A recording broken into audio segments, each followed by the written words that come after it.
예, 할렐루야. 예, 오늘 예배 설 명절을 보내시고 오신 분들도 있을 텐데 주님의 은혜와 평강이 저와 여러분의 삶 속에 가득하기를 소망합니다. 예배 분들 바라보시면서 오늘도 이렇게 인사하겠습니다. 살아서 만나서 반갑습니다. 인사하겠습니다. 살아서 만나서 반갑습니다. 사건 사고도 많고 여러 가지로 불안한 우리가 전국을 보내고 있는데 이때일수록 우리가 하루하루 얼굴 뵙는 것 너무너무 감사한 일입니다. 여러분, 사람은 이제 어떤 기준에 따라서 성공과 실패를 나눕니다. 알고 보면 돈을 중심 기준으로 삼으면 어떤 사람이 성공한 사람입니까? 부자가 성공한 사람이고 가난한 사람은 실패한 사람이죠. 또 힘이 중심 기준이라면 모든 사람을 갑과 을로 나뉘게 되고 당연히 갑은 성공한 사람이고 을은 실패한 사람으로 그렇게 치부할 겁니다.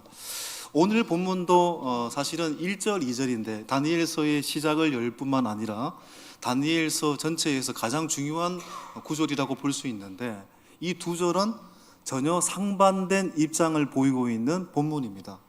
한 가지 사건에 대해서 두 가지의 관점을 갖고 있는 본문입니다. 먼저 오늘 본문을 이해하기 위해서는 역사적인 지식이 약간 필요합니다. 여러분도 알고 있을 텐데요. 여러분, 이스라엘의 초대 왕은 누구일까요? 사울 왕이죠. 사울 다음에는 누구죠? 다윗이죠. 다윗 다음에는 누구죠? 솔로몬이죠. 여기까지를 우리는 통일 왕국 시대라고 부릅니다. 하나의 이스라엘이었습니다. 우리나라처럼 예전에. 그러다가 솔로몬 이후에 나라가 갈라지게 되죠. 솔로몬의 신하였던 여로보암이 북이스라엘을 건국하고 솔로몬의 아들이었던 르흐보암이 남유다를 이끌게 됩니다. 그래서 여로보암과 르흐보암으로 나뉘어져서 북이스라엘, 남유다로 그렇게 역사가 진행이 되다가 누가 먼저 멸망을 합니까? 어떤 나라가? 북이스라엘이 먼저 멸망을 하죠. 선지자의 예언대로 BC 722년에 북이스라엘은 아시리아 제국 아수르에 의해서 멸망을 하게 됩니다. 스크린 한번 띄워주십시오. 그리고 남유다는 140년을 더 버티다가 BC 586년에 누구에 의해서 오늘 본문에도 등장하죠. 바벨론 제국에 의해서 멸망을 하게 됩니다. 그런데 오늘 본문의 초점은 남유다죠. 남유다는 세 차례에 걸쳐서 멸망을 한 겁니다. 오늘 본문이 여호야김 3년이라고 되어 있는데 이때가 BC 605년입니다. 다시 스크린 띄워주십시오. BC 605년도 1차 멸망입니다. 1차 멸망은 BC 605년도, 그리고 2차 멸망은 BC 597년도, 그리고 3차 세종 멸망은 BC 586년도입니다. 오늘 본문은 1차 멸망의 때를 그리고 있는 본문이죠. 여러분 알다시피 이때 여호야김 3년 BC 605년 때 나라가 1차 멸망하고 누가 바벨론으로 끌려갑니까? 바로 다니엘과 다니엘의 세 친구가 바벨론으로 끌려가게 되죠. 여러분, 사실 이스라엘은요 하나님이 선택한 민족이고 이 창세기로부터 수없이 나왔던 이야기가 뭡니까? 젖과 꿀이 흐르는 땅입니다. 그런데 여러분, 정말 이스라엘은 젖과 꿀이 흐르는 땅이었을까요? 표면적으로 보면은 젖과 꿀이 흐르는 땅이 아니죠. 왜냐하면 이스라엘의 지리적, 지정학적 위치를 한번 보시면 이스라엘이 이렇게 있잖아요.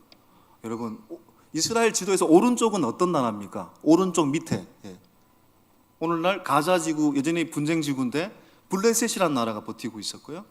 그리고 이스라엘의 서쪽은 어떤 나라가 있습니까? 오늘날 요르단이 있는 그 지역이죠. 바로 모압과 암몬이 위치하고 있고, 그리고 이스라엘의 남쪽은 어떤 나라가 있습니까? 오늘날 이집트를 의미하는 애굽이 버티고 있고, 또 이스라엘의 북쪽은 어떤 나라가 버티고 있었을까요? 아시리아 제국, 아수르가 버티고 있었습니다. 그러니까 이스라엘은 동서남북 다 사방으로 둘러싸여 있었던 형태, 그런 지정학적, 지리적 위치를 갖고 있던 나라입니다. 여러분, 그러니까 얼마나 절망적인 상황이에요. 그런데 어떻게 젖과 꿀이 흐르는 땅입니까? 이것은 바로 하나님의 암시적인 메시지가 있는 거죠. 너희가 하나님을 의지할 때는 젖과 꿀이 흐르는 땅이 되겠지만 하나님을 의지하지 않을 때는 척박한 땅이 될 것이라는 것을 말하고 있는 거죠. 여러분, 오늘 다니엘서의 시작 배경은 여호야김 3년이라고 되어 있습니다. 여호야김 3년, BC 605년 다니엘과 세 친구가 끌려갔다라고 얘기를 했죠. 여러분, 이 여호야김은 어떤 왕일까요? 왜 이때 멸망할 수밖에 없었을까요? 여러분, 여호야김의 아버지는 누구일까요? 다니엘서를 좀 쉽게 제가 하려고 노력을 하겠습니다만은 어쩔 수가 없습니다. 여호야김의 아버지는 누구일까요? 요시야라는 왕입니다. 요시야는 다윗을 제외하고 이스라엘 역사 속에, 유다 역사 속에 가장 신실한 왕입니다. 그렇죠? 근데 요시야가 알다시피 BC 7세기 초에 BC 600년도 초에 어떻게 될까요? 애굽의 왕 바르노고와 무깃도에서 전쟁을 하다가 전사를 합니다. 요시야가 죽고 맙니다. 그러니까 나라가 절망적이죠. 요시야 다음에 누군가가 왕이 되어야 되는데 애굽이 점령을 해버렸고, 쉽게 말해서 애굽의 눈치를 보는 사람이 왕이 될 수밖에 없는데, 요시야를 죽였던 이 애굽 왕이 누구를 왕으로 세웠을까요? 요시야의 아들이 2명이 있었습니다. 요시야의 아들이 2명이 있었는데 누구일까요? 여호아하스라는 사람이 있었고, 오늘 본문에 등장하는 여호야김이라는 아들이 있었습니다. 첫째 아들이 여호야김이고 둘째 아들이 여호아하스입니다. 외울 필요는 없습니다. 애굽 왕이 누구를 먼저 왕으로 세웠을까요? 둘째 아들을 세웠어요. 둘째가 만만하거든요, 보통.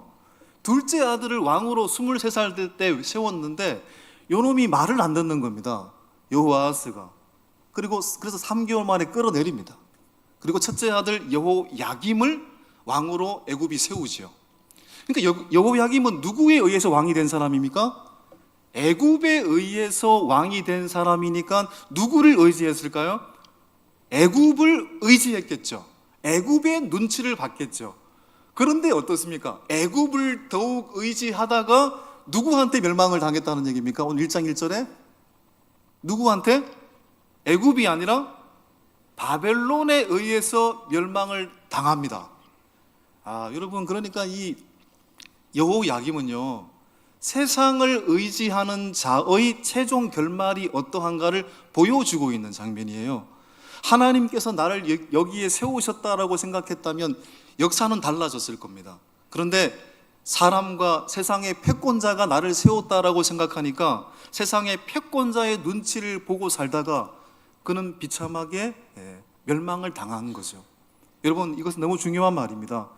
우리의 인생을 누가 창조하셨고 이 자리에 누가 세우셨는가, 하나님이라는 것을 안다면, 확신한다면 우리는 어떤 상황 속에서도 지고의 행복을 누리겠지만, 하나님이 아니라 세상과 세상의 재물과 세상의 명예를 의지하는 것이 살 길이야라고 믿는 사람은 그것이 충족되지 않을 때 불평할 수밖에 없고, 오늘 여호야김처럼 비참한 결과를 맞이할 수밖에 없다라는 것입니다. 여러분, 오늘 본문은 유다의 1차 멸망을 그리는 것으로 시작되고 있죠. 그런데 유다의 1차 멸망은 2가지 관점에서 오늘 본문이 읽히고 있습니다. 유다의 멸망이라는 하나의 사건을 오늘 성경은 2가지의 관점으로 우리에게 보여주고 있습니다. 2가지 관점. 첫 번째 관점이 뭘까요? 1절을 한번 볼까요? 여러분, 이 2개의 관점 속에 우리가 뭘 선택하느냐가 너무너무 중요한데, 자, 1절을 보겠습니다. 1절. 바벨론 왕의 초점을 두고 한번 읽어보겠습니다. 시작. 유다 왕 여호야김이 다스린 지 3년이 되는 해에 바벨론 왕 느부갓네살이 예루살렘에 이르러 성을 애워 샀더니, 자, 이 첫 번째 관점이 나와 있는데요. 유다가 멸망한 것은 누구 때문에 멸망했다라는 얘기입니까? 바벨론이 유다를 망하게 했다는 겁니다. 세상이 유다를 망하게 했다. 표면적으로는 맞는 것처럼 보이죠. 여러분, 바벨론이 힘이 너무 강했기 때문에 우리가 멸망한 거야, 여호야김은 그렇게 여겼던 것 같아요. 그때 애굽을 조금만 의지하고 나중에 바벨론으로 갈아탔어야 되는데, 예레미야 선지자의 말처럼 바벨론을 좀 더 의지할 걸, 바벨론을 의지하지 않아서 여호야김은 망했다라고 생각했을 겁니다. 이 관점은 세상이 강하고 하나님은 약해서 우리가 이렇게 실패한 거야. 우리가 인생을 살면서 어떤 어려움을 당하거나 실패를 경험할 때 하나님을 원망할 때가 있죠. 하나님이 안 계신 것 같아. 하나님이 힘이 없어. 세상보다 더 힘이 없는 것 같아. 이 관점이죠. 여러분 정말 그렇습니까? 하나님이 힘이 없고 세상이 더 강해서 우리가 어려움을 겪고 있는 것일까요? 아니죠. 여러분 한국교회 개신교회 숫자가 우리가 예전에는 1200만 명이라고 불렀는데 사실은 3년 전에 나온 통계를 보면은 또 교단마다 이렇게 또 이렇게 중첩이 돼 있거든요. 우리 교단, 우리 통합적 교단과 이제 우리 예장 합동 총신대 계열의 이 합동 교단이 서로 이렇게 가장 큰 교단이라고 늘 이렇게 교세를 내세우거든요. 저는 또 같은 뭐 예장 통합에 있는 사람으로서 좀 이건 진짜 아니다는 생각이 듭니다. 숫자가 뭐가 중요합니까, 여러분? 따지고 보면 전부 다 중첩된 사람들이에요. 그러니까 어떻게 보면 한국 교회 개신교회 인구의 숫자는 3년 전에 발표된 850만 명이 맞습니다. 그 이상일 수가 없습니다. 850만 명, 많이 잡아야 850만 명입니다. 그 중에 2023년도 트렌드 교회 코리아라는 책에 보면은 이단이 몇 명일까요? 이단이 적게 잡아도 150만 명입니다. 이단이 얼마나 많습니까? 신천지 예수교만 해도 몇만 명이에요 지금. 하나님의 교회, 여러분 뭐 난리도 아닙니다, 여러분. 그렇죠? 150만 명 최소 잡아서. 그리고 가나안 교회의 성도는 몇 명일까요? 가나안 교회는 누군지 알죠? 거꾸로 하면 안 나가 교회죠. 종교란에 기독교를 쓰지만 교회를 안 나가는 사람들이죠. 이 사람이 적어도 100만 명이 됩니다. 그러니까 여러분 실제로 오늘날 기독교 개신교 인구의 숫자는 과거보다 많이 줄어든 거죠. 교회의 영향력은 줄어들었다라고 표면적으로 볼 수 있죠. 자, 이 현상을 보면서 교회가 이렇게 약해진 것은 하나님이 힘이 없기 때문이야.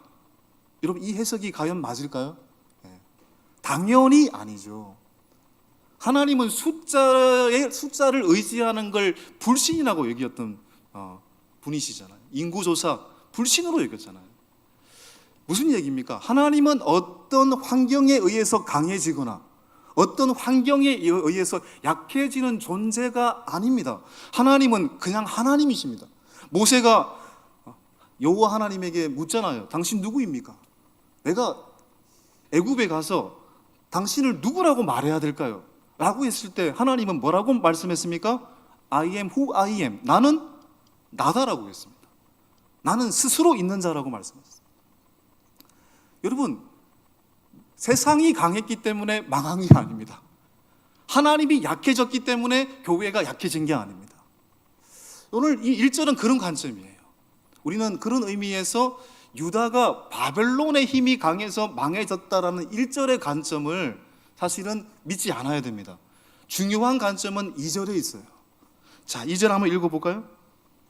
2절 시작. 주께서 유다 왕 여호야김과 하나님의 전 그릇 얼마를 그의 손에 넘기시며, 여기까지. 자, 2절에 보면 가장 중요한 단어가 뭘까요? 주께서라는 말이 등장하죠. 주님께서 유다와 유다의 성전 그릇을 얼마 동안 누구에게 넘겼다고요? 바벨론에게 넘겼다는 얘기잖아요. 바벨론이 힘이 세서 멸망한 것이 아니고 어떤 이유인지 모르지만 하나님께서 유다를 잠시 동안 바벨론에 넘기신 거라는 겁니다. 여러분 이 이전의 말씀이 우리에게 굉장한 위로가 되는 겁니다. 하나님이 진 게 아니에요. 하나님이 약해진 게 아닙니다. 하나님이 약해져서 바벨론의 다니엘과 세 친구가 유배를 떠난 게 아닙니다. 하나님이 진 적이 한 번도 없잖아요. 보십시오. 다니엘 3장에서 다니엘의 세 친구가 풀무불 가운데서도 살아났고, 다니엘 6장에서 다니엘이 사자굴 속에서도 아무런 해도 입지 않았잖아요. 이게 무엇을 의미하는 겁니까? 역사의 주인은 여전히 누구라는 것입니까? 하나님이시라는 것을 말씀하고 계시는 겁니다. 이 3년 전에 그 크리스텐덤이라는 용어가 등장했습니다. 크리스텐덤. 이게 우리말로 바꾸면 기독교 세계라는 뜻입니다. 기독교 세계. 이 크리스텐덤이라는 말을 가장 극명하게 보여주고 있는 사회가 성경에서 이스라엘입니다. 여러분, 이스라엘은 왕이 있었던 나라지만 왕보다 더 높은 분이 계셨죠. 누구이십니까? 하나님이시죠. 나라에 법이 있었지만 그 법보다 더 위에 있는 법이 있었죠. 하나님의 율법이었습니다. 그 하나님의 율법이 그 나라의 정치, 사회, 경제에 영향을 미쳤습니다. 이게 크리스텐덤입니다. 그러니까 크리스텐덤이라는 것은 기독교의 신앙이 그 나라의 정치와 사회와 경제에 영향을 미치는 것, 그것을 기독교 세계 크리스텐덤이라고 부릅니다. 우리나라도 140년 전에 젊은 선교사들에 의해서 복음이 전파되었을 때 크리스텐덤의 사회였습니다. 쉽게 말하면 선교사들이 뭘 세웠습니까? 처음에 와서 당연히 교회를 세웠죠. 교회만 세운 것이 아닙니다. 뭘 세웠습니까? 무지한 백성들을 계몽하기 위해서 학교를 세웠죠. 배제학당, 연희학교, 이화학당 전부 다 선교사님들이 세운 학교 아닙니까? 또 뭘 세웠습니까? 현대식 병원을 세웠죠. 결국 이것을 통해서 믿는 자이든지 믿지 않는 자이든지 기독교 세계가 그 나라, 우리나라의 정치, 사회, 경제, 나라의 백성들에게 영향을 끼쳤습니다. 쉽게 말해 크리스텐덤 세계였습니다. 기독교인은 신뢰를 받는 사람들이었습니다. 그런데 이것이 오늘날 많이 무너졌습니다. 언제부터 무너졌는지 제가 잘 알 수는 없습니다만 어느 순간부터 무너지기 시작을 했잖아요. 오늘날 사회는 크리스텐덤 기독교 세계를 거부합니다. 어떤 곳이든지 기독교의 색깔을 내는 것을 거부합니다. 예를 들어서 저희 교회가 이제 상일동역 자매교회였는데 예전에는 뭐 봄에 이 화단도 꾸며드리고 지하철역에서 굉장히 많은 봉사를 했습니다. 근데 가면 갈수록 트리를 만들 때도 교회 이름을 빼라고 얘기하더라고요. 기독교 색깔을 보이지 말라고 하더라고요. 그냥 인정해드리고 우리 섬기는 거니까. 그걸 보면서 세상은 점점 기독교 세계라는 것을 배제하기를 원한다. 또 사실 그렇게 지금 보여지고 있고요. 그것은 기독교인들이 그런 선한 영향력을 끼치지 못했던 이유이기도 하지만 아마 그것은 또 다른 이유 측면에 봤을 때는 점점 세상은 그러할 겁니다. 기독교라는 말이 사라지게 하게끔 만들 겁니다. 쉽게 말해서. 자, 그런 세상에서 크리스텐덤이라는 기독교 세계가 더 이상 보이지 않는 세상 속에서 우리는 기독교인으로서 어떻게 살아야 될까? 여러분, 오늘 다니엘서를 보면 그걸 알 수 있습니다. 다니엘은 어떤 사람이었습니까? 유대 사회에서 태어나가지고 태어나자마자 하나님을 믿고 하나님 율법을 잘 섬기면 출세할 수 있었던 사람이었습니다. 근데 어느 순간에 나라가 망하고 그는 어디로 끌려갔습니까? 바벨론이라는 나라에 끌려갔잖아요. 전혀 하나님이라는 단어가 보이지 않는 세상 한복판에 던져졌죠. 전혀 크리스텐덤이라는 단어가 보이지 않는 세상 속에 살았죠. 그런데 다니엘은 어떻습니까? 보이는 하나님의 세계는 사라졌지만 보이는 하나님이라는 이름이 사라진 세상 속에서 보이지 않는 하나님의 가치를 붙들고 그 세상 한복판에서 하나님 백성이란 정체성을 지키고 살았잖아요. 오늘 다니엘이 우리가 오늘날 어떻게 살아야 되는가를 보여주고 있는 가장 강렬한 인물이 아닐 수가 없습니다. 이 세상 속에서 우리가 어떻게 살아야 될까? 다니엘을 보면 알 수 있습니다. 여러분, 보통 이 고대 사회에서는 강대국들이 약소국을 침략하면은 어떻게 할까요? 그 약소국에 신전을 찾아가가지고 신상을 빼앗아 옵니다. 신상을 빼앗아 가지고 자기들 나라 신전에 두죠. 그러면 어떻게 그들이 여깁니까? 우리 신이 너희 신을 이겼다. 지금 바벨론도 똑같아요. 1장 2절을 보시면 뭘 빼앗아 갔습니까?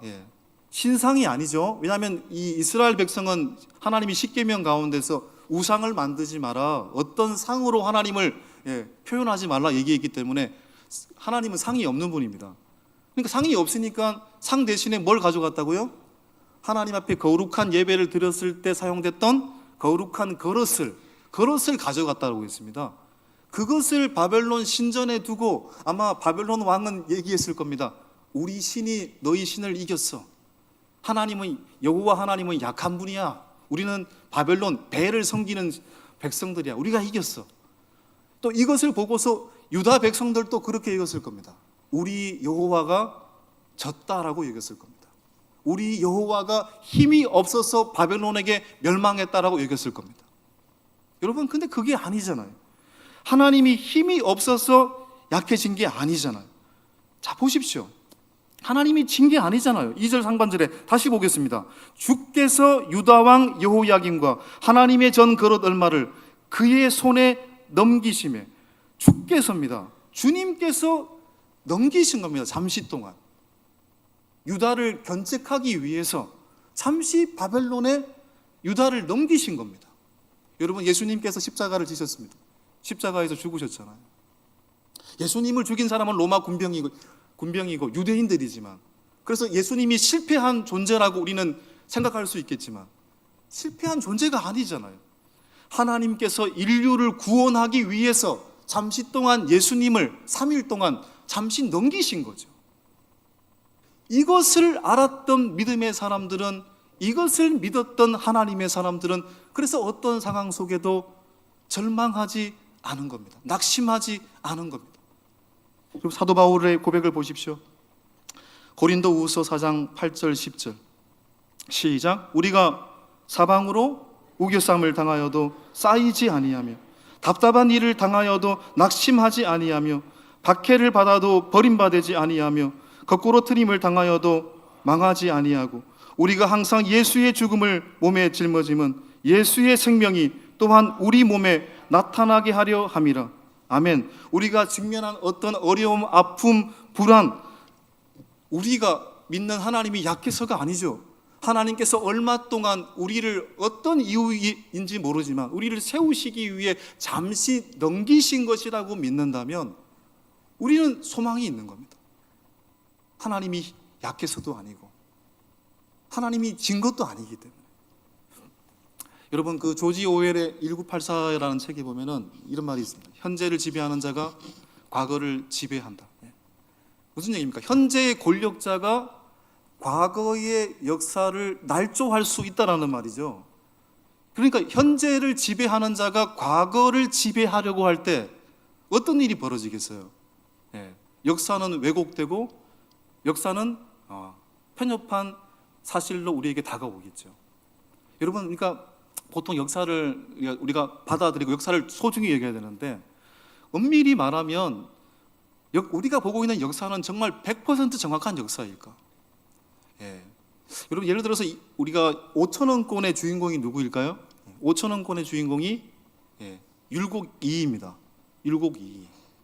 여러분, 5만원권만 관심이 있죠. 5,000원은 요즘 애들도 용돈 주면 5만원 주면 이거 뭐 하려고 5만원 가지고 뭐 하게요? 이렇게 얘기한다고 하더라고요. 5만원이면 저는 감사히 받겠는데요. 5,000원권은 2입니다. 그런데 율곡 2는 훌륭한 사람이죠. 근데 이게 역사가 따라 좀 다른 평가가 있습니다. 예를 들어서 선조실록이라는 책에 보면은 율곡에 대해서 한 줄로 평가하고 있어요. 선조실록에 보면은 그냥 이는 죽었다, 딱 한 줄로 기록되어 있습니다. 그런데 서인들이 쓴 선조 수종실록이라는 그 역사책에 보면은 율곡에 대해서 엄청난 양의 역사적 평가를 하고 있습니다. 길게, 좋게, 단점 없게 평가하고 있습니다. 무슨 얘기일까요? 누가 제대로 평가한 거예요? 누구의 역사의 기술이 옳은 걸까요? 여러분, 어떻게 보면 우리가 보고 있는 역사는 어떤 역사가의 선택된 기록에 의한 기술을 보고 있는 겁니다. 또 쉽게 말하면 승자의 기록을 볼 때가 많죠. 물론 그렇다고 해서 그 역사가 조작되거나 날조되었다는 말도 아닙니다.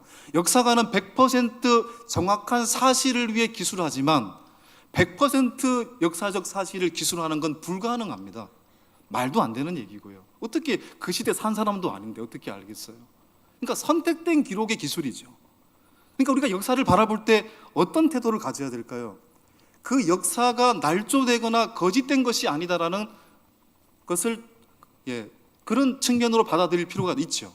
이 역사를 그대로 받아들일 필요가 있습니다. 그러나 중요한 또 사실은 그 역사의 기록을 맹신하면 또 안 되는 것입니다. 맹신하면 안 되는 것입니다. 그러니까 믿는 사람은 어디까지 가야 되는 겁니까? 결국 이 역사의 기록은, 우리의 인생의 기록은 정확하게 누가 평가한다라는 겁니까? 하나님이 평가하신다라는 믿음을 갖고 살아야 된다는 얘기입니다. 여러분, 내가 나를 평가할 수 있습니까? 내가 나를 평가한다는 것은 굉장히 어폐가 있는 거죠. 나는 이런 사람이야. 나는 과거에 잘 나갔어. 과거에 안 잘 나간 사람 있습니까? 없으면 손 들어 주십시오. 다 잘 나갔어요, 옛날에. 내가 나를 평가하는 건 옳지 못하고 공정하지 못합니다. 남이 나를 평가한다? 이웃이 나를 평가한다? 물론 이것이 좀 객관적이긴 하죠. 내가 내 자녀를 바라볼 때는 무조건 예쁘죠. 천재고, 야, 얘 천재 아니야? 너무너무 예쁜데? 뭘 해도 예쁩니다. 그런데 학교에서 아이들이나 선생님이 내 아이를 평가할 때는 당연히 객관적이겠죠. 들을 필요가 있겠죠.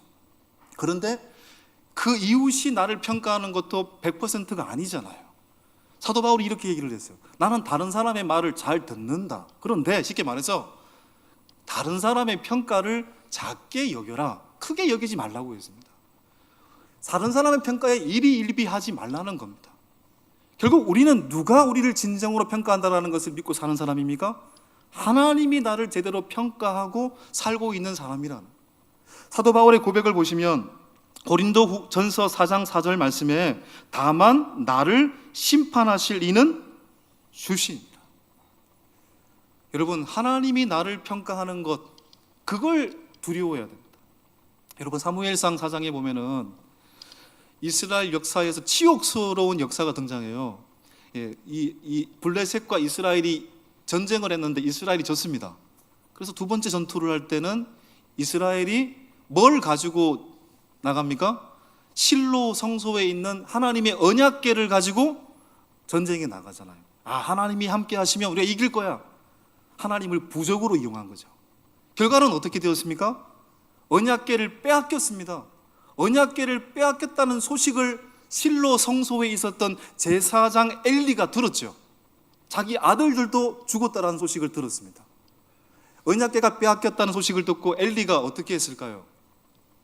그때 의자에 앉아 있었는데 뒤로 넘어져 가지고 목이 꺾여서 죽었습니다. 그때 엘리의 며느리자 엘리의 아들이었던 비느하스의 아내가 만삭이었는데 아들을 낳습니다. 또 아들을 낳고 죽습니다. 죽으면서 그 아들의 이름을 뭐라고 불렀을까요? 이가봇이라고 불렀습니다. 이가봇, 뜻이 뭡니까? 영광이 없다라는 뜻입니다. 영광이 어디 있느냐? 절망적인 그 현실을 말하고 있는 거잖아요. 그런데 여러분, 아무리 절망적이지만 아이 이름을 낳을 때 영광이 없다 이렇게 짓지는 않잖아요. 죽어버려, 너는 아무것도 아니야 이렇게 짓지는 않잖아요. 그런데 이가봇, 영광이 없다, 얼만큼 그 시대가 절망적이었다는 것을 보여주고 있는 거잖아요.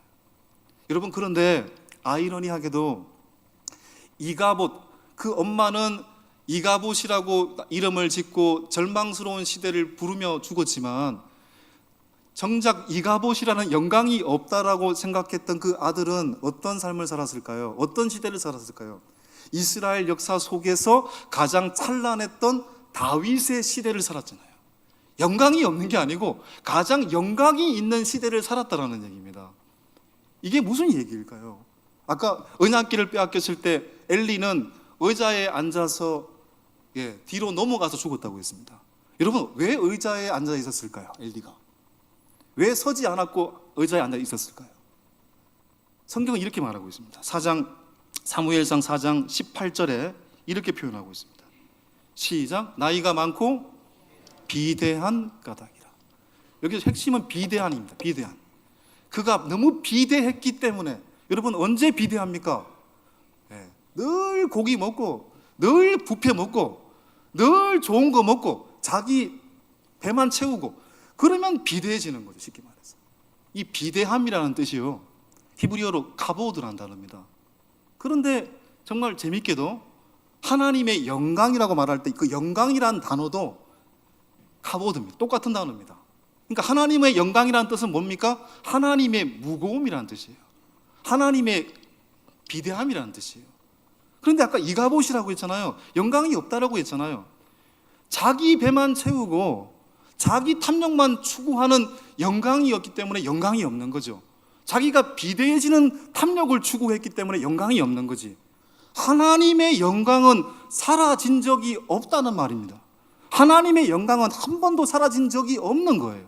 그걸 역설적으로 말하고 있는 겁니다. 여러분, 이 시대가 어떤 시대였습니까? 왕이 있기 직전에 사사시대였습니다. 사사시대는 절망의 시대죠. 그리고 엘리 제사장, 영적으로 아둔하고 아까 말했듯이 비대함으로 자기 배만 채우다가 죽었던 사람 아닙니까? 그런 시대 속에서도 하나님의 전에서 하나님 말씀을 들었던 한 사람이 있었습니다. 누구였을까요?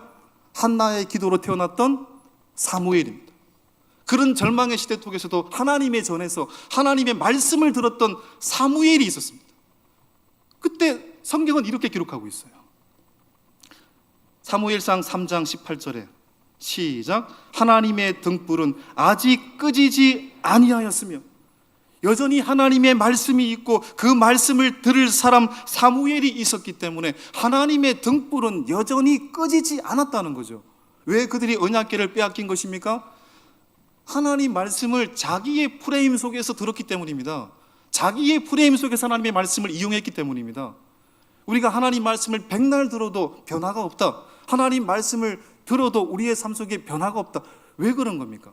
컵을 엎어놓고 있기 때문에 그 물을 받을 수 없는 것처럼 우리의 프레임 속에서 하나님 말씀을 듣고 있기 때문에 우리가 변화가 없는 겁니다. 내 프레임이 아닙니다. 사무엘처럼 하나님 말씀을 있는 그대로 들어야 되고 그 말씀을 있는 그대로 순종할 수 있는 사람, 그 한 사람이 있다면 하나님의 등불은 여전히 꺼지지 않는 것입니다. 무슨 얘기를 하려고 하는 것일까요? 우리는 망한 적이 한 번도 없어요. 우리 망했다 하는데 우리는 망해 본 적도 없고 앞으로 망하지도 않을 겁니다. 하나님의 영광은 사라진 적이 한 번도 없어요. 우리의 욕망 때문에, 우리의 욕심 때문에 그 영광이 없다 이가보시라고 외치는 거지, 하나님의 영광은 언제나 빛나고 있었습니다.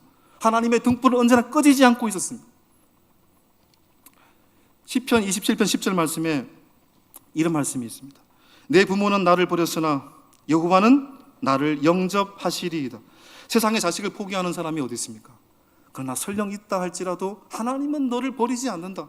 세상은 우리의 삶에 대해 제대로 평가하지 못하죠. 우리가 어떤 수고한 짐, 어떤 무거운 짐을 살고 있는지 모를 때도 많죠. 그러나 하나님은 우리가 어떤 수고한 짐, 어떤 무거운 짐을 살고 있는지를 알고 계시죠. 그러니 다니엘은 이것을 알았기 때문에 다니엘과 세 친구는 그 절망의 세상의 한복판에 던져졌어도 절망하지 않고 하나님 나라의 백성으로서의 삶을 지켜나간 거죠. 사랑하는 여러분, 우리가 어떻게 살아야 되겠습니까? 다니엘이 보았던 그 하나님의 계획은 결국 예수님을 통해서 이루어졌잖아요. 그러므로 예수님을 주로 믿고 살아가는 저와 여러분이 해야 될 일이 무엇일까요? 답은 딱 하나입니다. 세상적인 프레임 속에서 제발 하나님 말씀을 듣지 말고 하나님 말씀을 있는 그대로 들을 수 있는 순전한 마음 품기를 간절히 소망합니다. 하나님 말씀을 있는 그대로 들을 수 있도록, 또 세상의 주권자가 하나님이라는 것을 믿을 수 있도록. 그래서 여러분 왜 그렇습니까? 역사의 주인은 하나님이시기 때문에 우리가 그 하나님의 말씀을 있는 그대로 듣고 있는 그대로 그 하나님을 진실하게 믿으며 하나님 말씀을 진정으로 듣는 자를 도우시는 정의의 하나님이시기 때문에 결국 우리는 이기는 인생이 될 줄 믿습니다. 우리는 한 번도 망한 적이 없습니다. 하나님의 등불은 꺼지지 않았습니다. 우리가 오늘 하나님 말씀을 듣고자 한다면 여전히 저와 여러분을 통해서 하나님은 역사하시고 일하실 줄 믿습니다. 이 시간 이 믿음 품고 찬송가 384장 함께 찬양하겠습니다.